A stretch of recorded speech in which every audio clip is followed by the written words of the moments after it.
Did Rama really exist? Is Rama historical? While divinity is a matter of faith, historicity is a matter of existence.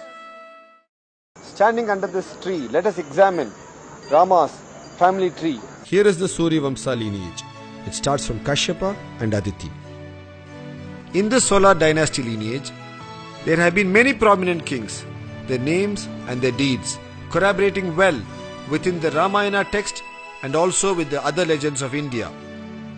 This corroboration of their deeds across various legends through thousands of years establishes the historicity of this lineage, with close to 51 generations before and 32 generations after him. This lineage can be traced all the way down to the Mahabharata period, wherein Brihatbala, 32nd generation from Rama, takes part in the Kurukshetra war on the side of the Kaurava and is killed by Abhimanyu on that fateful day.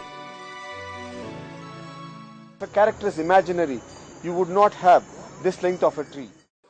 Valmiki composed the Ramayana during the lifetime of Rama himself. In fact, Valmiki was the caretaker of Rama's wife Sita and their children Lava and Kusha.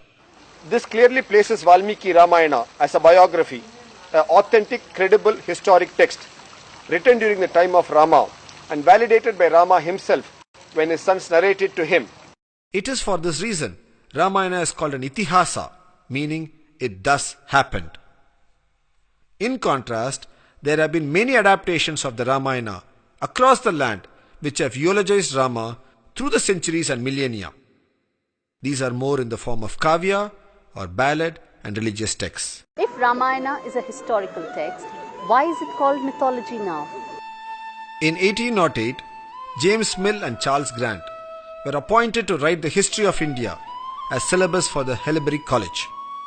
First they and later the genre of colonial writers classified the Indian texts and thought as fabricated trash and drilled it into the minds of Indians that these were mythology.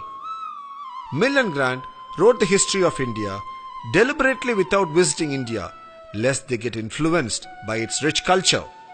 In contrast to Mill and Grant, Al-Biruni wrote about India after visiting India.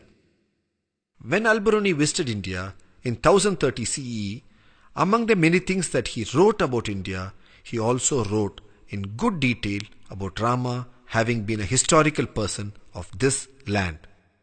500 years later, in mid-1500s, Begum Hamida Banu, the daughter-in-law of Babur, wife of Humayun and mother of Akbar, commissioned a pictorial Ramayana.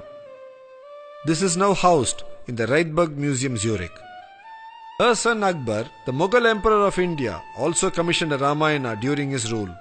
This is now housed at the Maharaja Savai Man Singh Museum in Jaipur. They all wrote Ramayana not as religious texts, but because they considered it as a historical text of their land. Ramayana is a geographically correct text.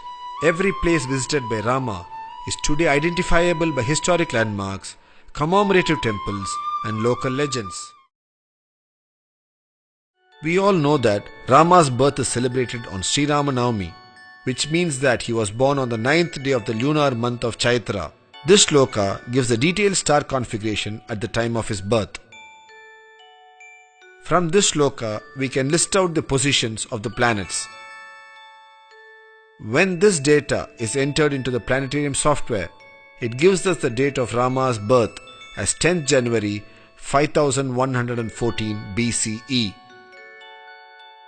When the date of Bharata's birth is culled out and entered into the software, it gives us the date as 11th January 5114 BCE at 5:30 am. It is indeed interesting to note here that this time calculated is exactly 16 hours from that of Rama's birth as calculated by the same software. The text also mentions that Bharata was born 16 hours after Rama. On the eve of the coronation of Rama, King Dasaratha calls in his courtiers and discusses the planetary configuration of that evening and states that they do not augur well for him and he would like to transfer the reins of the kingdom to Rama. King Dasaratha informs Rama about the malefic effects the star configurations were going to bring upon himself and hence asks Rama to take over the kingdom. This configuration, when entered into the software, gives us the date 4th January 5089 BCE. The elapsed time, as calculated by the software, between the event of his birth to his pre-coronation event is 25 years. This tallies well with the age of Rama as mentioned in the text. The dates thrown up by the planetary software are internally consistent with the sequence of events of the Ramayana legend. Advancement on science and technology is now opening new possibilities of exploring the past. What looked like impossible a few years ago, such as fixing a date for the events mentioned in the lifetime of Lord Rama, can now be done easily by using a planetarium software. The veneration of Rama has not been limited to India alone. The Egyptian pharaohs called themselves Ramses of the Solar dynasty, which seems to be a derivative of the name Rama and the Suryavamsa dynasty. In the east, in Thailand, the kings of the ruling Chakri dynasty take on the title Rama. The present king is Rama IX. This emphasizes the spread of the glory, effulgence of Rama across civilizations the world over and brings forth the stature in which Rama was held across the globe through the times.